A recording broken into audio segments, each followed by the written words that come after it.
को एक छोटी सी सलाह देना चाहता हूं। सुनना चाहते हो तो बोलो हाँ। जोर से बोलो यार। Come on everybody, one more time, जोर से बोलो यार। और सलाह बड़ी सिंपल सी है, आज के बाद रोना नहीं, चाहे कुछ हो जाए, किसी को साला तुम्हारे आंसुओं से कोई लेना देना नहीं है। क्यों व्यर्थ में बहाते हो? किसी के कंधे पे सर रख के रोते हो? जिंदगी में रोना मत। रोने वाले लोग जिंदगी में आगे नहीं बढ़ते। एग्जाम्पल के साथ समझाऊंगा, जल्दी समझ में आएगा। उदाहरण देने की बहुत पुरानी और गंदी आदत है, क्योंकि मुझे पता है एक उदाहरण 4 घंटे की ट्रेनिंग के बराबर ही होता है। जिंदगी भर वो कहानियां याद आती है। कहानी बड़ी सिंपल है, आपकी स्क्रीन के ऊपर देखो। 2 लोगों की तस्वीर आपको दिखा रहा हूं। एक तरफ है कर्ण और एक तरफ है। अब ध्यान से देखो और सुनो, और फर्क दिखाता हूं रोने वाले में और हंसने वाले में होता क्या है। डायरेक्ट सेलिंग में मैं बहुत लोगों को जानता हूं जिनको मिलने का ही मेरा मन नहीं करता। उनका फोन आता ही मैं सोचता हूं साला फिर इसका फोन आ गया, क्योंकि मुझे पहले से पता होता है ये कमीना सिर्फ रोएगा। फोन आते ही मैं ऐसा नहीं करता। तुम में से भी बहुत लोग होंगे ऐसे कि अगर तुम्हारी टीम में किसी का फोन आता होगा तो तुम माथा पीट लेते हो कि किसका फोन आया, ये पक्का साला कोई ना कोई कलेश ही करेगा, ये कलेशी आदमी है। ऐसी बहुत लोगों की छवियां तुम्हारे दिमाग में बन चुकी होंगी। कम ऑन, हाँ या ना? और कुछ लोगों का फोन आ गया पहले घंटे में, लाइव वीडियो मेरा साहब ठीक हो, क्योंकि मेरा साहब एक ही बात बोलेंगे, सर 30 सालों में निकालना है, मीटिंग अटेंड कर लो, डिस्टर्ब आपको दो रहे। दूसरा फोन करेगा, अरे सर जी सिस्टम ही डाउन चल रहा है, काम हो ही नहीं रहा। लेडीज एंड जेंटलमैन, इस स्लाइड को ध्यान से देखना जो मैं दिखाने जा रहा हूं, और उसका रिजल्ट आपको बताऊंगा कि होगा क्या। काश आप मेरी बात समझ लें, और ये बात पहले नहीं कितनी बार बता चुका हूं, अलग भाषा में अलग अंदाज में फिर बताने की कोशिश करता हूं। कर्ण भगवान कृष्ण से परेशान है। परेशान क्या है? प्रार्थना करते हैं। क्या? कर्ण की तकलीफ है। क्या तकलीफ है? कृष्ण और कर्ण संवाद में है। कर्ण कृष्ण से बात कर रहे हैं। क्या बोल रहे हैं कि मेरी मां ने जन्म देते ही मुझे छोड़ दिया है ना, मेरा त्याग कर दिया, मेरा क्या कसूर था, मैंने तो कोई पाप नहीं किया। द्रोणाचार्य ने विद्या देने से मना कर दिया। क्यों मना कर दिया? क्योंकि मैं क्षत्रिय नहीं था। ठीक। द्रौपदी के स्वयंवर में मुझे भगा दिया गया। क्यों भगा दिया गया? क्योंकि मैं राज परिवार से नहीं था, अपमानित किया गया। कर्ण भगवान कृष्ण के सामने रो रहे हैं, पूरा जीवन मुझे अपमान का घूंट पीना पड़ा केशव, मेरा कसूर? पैदा होते ही मां ने छोड़ दिया, द्रौपदी के स्वयंवर से भगाया गया, द्रोणाचार्य ने शिक्षा देने से मना कर दिया, सारा जीवन अपमान का घूंट पीता रहा, मेरा क्या कसूर था? रो रहा है। कृष्ण जवाब देते हैं, ध्यान से सुनना मेरी बात, ध्यान से सुनना मेरे दोस्त। कृष्ण मुस्कुराते हुए जवाब देते हैं, मुस्कुराते हुए जवाब देते हैं, हे सूर्यपुत्र, मेरा तो साला जन्म ही कारागार में हुआ था। मेरा तो जन्म ही कारागार में हुआ था। जन्म लेते ही मां बाप से जुदा कर दिया गया। गायें चराता था, गोबर उठाता था, सगा मामा मारना चाहता था। तेरी क्या समस्या है? मेरी सुन। तू अपना रोना गा रहा है, मेरा सुन ले। मेरा सगा मामा मेरी जान का दुश्मन था, मेरी चुनौतियां कहां कम थी। अन्याय जीवन भर भी मेरे साथ होता रहा। सवाल ये नहीं है कि आपके साथ अन्याय हो रहा है कि नहीं, सवाल ये है कि उस अन्याय का जवाब तुम कैसे देते हो। अन्याय दोनों के साथ कुदरत ने किया, और शायद कृष्ण के साथ ज्यादा किया। जिस बच्चे का जन्म ही कारागार में हो और पैदा होते ही मौत सर पे मंडरारियों की मार देंगे, और दर्जन की ठोकरें खानी पड़े। 2 दिन का था, राक्षसों ने हमला कर दिया कि मार दो। कंस चाहता था कि मार दो, सगा मामा जान के दुश्मन था। गायें चराता रहा, गोबर उठाता रहा, लेकिन बंसरी बजाता रहा,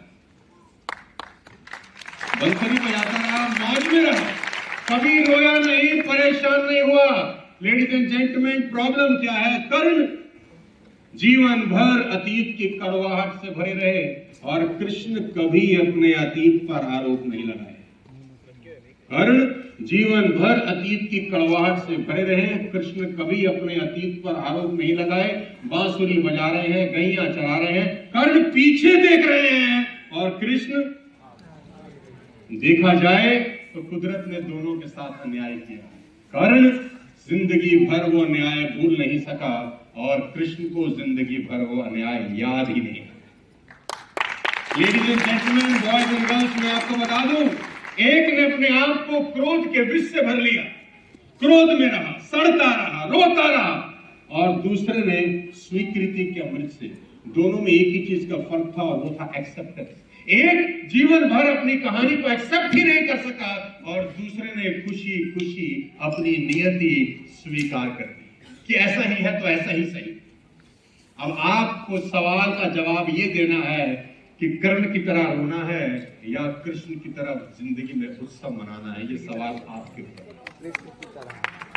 मेरे दोस्त, ये सवाल आपके ऊपर है। और फर्क क्या है? रोता हुआ कर्ण आखिरी में मौत को प्राप्त हुआ और हंसते हुए कृष्ण की पूजा युगों युगों तक होती रहेगी। तो सवाल ये नहीं है कि जिंदगी में आप परेशान हैं कि नहीं, चैलेंज है कि नहीं। सवाल ये है उन परेशानियों और चैलेंजेस का जवाब आप कैसे।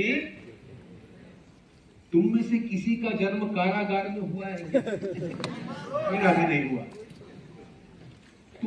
तुम्हारे में से किसी का सगा मामा तुम्हारा मर्डर करना चाहता है? सगा मामा ने सुपारी दी है तुम्हारी? नहीं दी। हाँ, तुम में से कोई गोबर उठा रहा है रोज? नहीं उठा रहा। तुम 100 करोड़ गुना बेटर हो ऐसे व्यक्ति से, लेकिन देखो आदमी चाहे तो कहां से कहां रोना। कोई भी कहानी आ जाए ना, रोना। बात समझ में आ रहा है तो बोलो। लेडीज एंड जेंटलमैन, एक कदम आगे लेके जाता हूं जो जिंदगी का सबसे इंपॉर्टेंट पहलू है, और वो है मुझसे अगर आप पर्सनली पूछें कि सोनू सर जिंदगी में कामयाब होने का कोई एक सूत्र जो आपके लिए सबसे ज्यादा इंपॉर्टेंट हो बता दीजिए, तो मैं बोलूंगा फोकस। अगर आप मुझसे बोले कि 23 साल में आपने क्या ऐसा कुछ एक शब्द सीखा जिसने जिंदगी की धुरी को चेंज कर दिया, मैं बोलूंगा फोकस। सारा का सारा खेल फोकस का है मेरे दोस्त। आपको याद होगा बचपन में हमारे हाथ में एक मैग्नीफाइंग लेंस होता था। याद करो अगर बचपन में वो खेल खेला है तो। सन रेज के ऊपर उस लेंस को फोकस करते थे और उस लेंस के बीच में से सनरेज निकलती थी पतली बीम की तरह, और नीचे माचिस की तीली रख के हम उसमें आग लगाते थे। किसी ने खेल खेला है ऐसा बचपन में? तो जब सन की रेज को फोकस किया जाता है उस मैस्टिक के ऊपर, उस मैग्नीफाइंग ग्लास के थ्रू, तो 10, 15, 20 सेकंड के बाद उस माचिस की तीली में कौन बंद कर दे मेरे दोस्त? पाप चढ़ेगा, औलाद नहीं होगी घर में। 10% लोग वो एक लक्ष्य ही नहीं बता पाएंगे। एक लक्ष्य ओवरऑल आएगा, पैसा कमाना है। तेरे पिताजी को भी नहीं आ सकता ऐसे। आदमी का नाम मिल्खा सिंह। लेसन देता हूं 4-5। नंबर 1, मूवी देखिए भाग मिल्खा भाग। देखिए मूवी भाग मिल्खा भाग, है ना? इसको बोला जाता है तू रेस जीत, तू रेस जीत। फोकस कर रेस जीतने पे। क्यों? क्योंकि रेस जीतने के बाद दूध का गिलास मिलेगा। तो मिल्खा सिंह रेस दौड़ रहा है, दबा के दौड़ रहा है, क्योंकि रेस के पीछे एक गोल सेट किया है और वो गोल है, और रेस जीत जाता है, दूध का गिलास मिल रहा है। मेरे दोस्त दूसरा गोल सेट करता है कि एक दिन ये रेस जीत जाऊंगा, इंडिया का जैकेट पहनने को, भारत का जैकेट एक दिन पहनूंगा। गोल है कि नहीं? और ये गोल के चक्कर में लोग पीट रहे हैं, कोच चांटा मार रहा है, गिर रहा है, खून निकल रहा है, लेकिन दौड़ रहा है क्योंकि एक दिन इंडिया का पहला दूध ने भगाया, फिर इंडिया के जैकेट ने भगाया, तीसरा कोच लिखता है इंडियन एयरलाइंस के प्लेन में 45.9 कि इस टाइम में तुम्हें रेस पूरी करनी है। अब इसको तीसरा गोल मिलता है कि कैसे भी करके इस रेस को 45.9 में पूरा करूंगा। उसके लिए हार्ड वर्क करता है, एफर्ट करता है। मूवी देखिए, मजा आएगा आपको। और तीसरा गोल भी अचीव करता है। फोकस एक ही चीज पे है। चौथा, national holiday on my name. अपनी गर्लफ्रेंड को बोलता है एक दिन मेरे नाम पर राष्ट्रीय छुट्टी होगी, इसलिए मेहनत कर रहा हूं। फोकस देख रहे हो, गोल देख रहे हो। आपकी जिंदगी में क्या गोल है? कोई गोल बनाओ मिल्खा सिंह जैसा कि क्या कहता है अपनी गर्लफ्रेंड को, पिक्चर देखो आप, हाँ? कि एक दिन मेरे नाम पे नेशनल गोल है ना, और उस गोल को पूरा करने के लिए ये रास्ता है।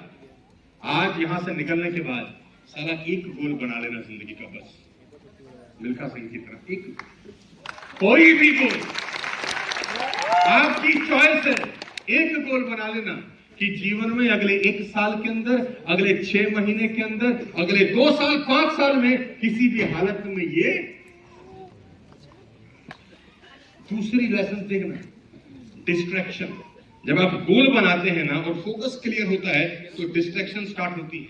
भगवान भेजेगा ही भेजेगा, सुरसा हनुमान जी के आगे आएगी ही डिस्ट्रैक्शन। अब वो गया लंदन खेलने, वहां मिल गई गोरी गोरी में और गाने गा रहा है शाम को उनके साथ, कौन सा हुल हुल हुल हुल हुल हुल, तो हुल हुल हुल हुल गाया और सुबह मैच में बेड़ा होगी डिस्ट्रैक्शन, हो गया गोल सेट नहीं। फिर क्या करता है, शीशे के आगे खड़ा हो जाता है और खुद को चांटा मारता है, खुद को थप्पड़ मार रहा है कि डिस्ट्रैक्शन लाने का। तुम में से बहुत सारे लोगों को शीशे के आगे खड़े होकर चांटा मारने की जरूरत है।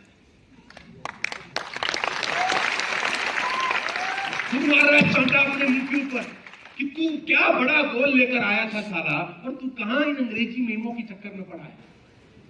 और फिर जब चांटा मारता है, गोल क्लियर होता है, फोकस क्लियर होता है, तो अगली बार आप देखो, मूवी देख रहा था मैं, पानी के अंदर फिर एक और आती है होली से, कहता है मैडम आपकी प्रॉब्लम नहीं है, मेरी है। मेरा फोकस चेंज हो चुका है, गोल क्लियर है, आप हट जाओ, और चुपचाप से निकल जाता है। कोई डिस्ट्रैक्शन नहीं जिंदगी के। तो एक गोल बनाना। तीसरी चीज, डिस्करेज। गोल अचीव करने के प्रोसेस के अंदर लोग डिस्करेज भी करेंगे कि नहीं? वो पाकिस्तानी कोच की बात याद है, मिल्खा सिंह ये रेस तुम्हारी जिंदगी की आखिरी रेस साबित। ये क्या हो रहा है? ये एनकरेजमेंट हो रही है या डिस्करेजमेंट हो रही है? एनकरेजमेंट नहीं हो रही, डिस्करेज किया जा रहा है। और सबसे इंपॉर्टेंट मोमेंट है, रेस अबाउट टू स्टार्ट है, और कोई इसको डिस्करेज कर रहा है कि मिल्खा सिंह ये रेस तुम्हारी जिंदगी की आखिरी रेस साबित होती है। यूं पलटता है, दौड़ूंगा भी ऐसे ही, दौड़ूंगा भी ऐसे ही। अरे यहाँ क्या प्रॉब्लम है? तुमको कोई बोलता है तुम्हारी आखिरी है, तुम तो हमें भी यही लग रहा है, हमें तो कब से लग रहा है, बहुत दिनों में आए भैया, तुम्हारा साथ पा के हम धन्य हुए। लेकिन नहीं, कोई डिस्करेज करता है तो चमाट मार रहा है वो आदमी जिसका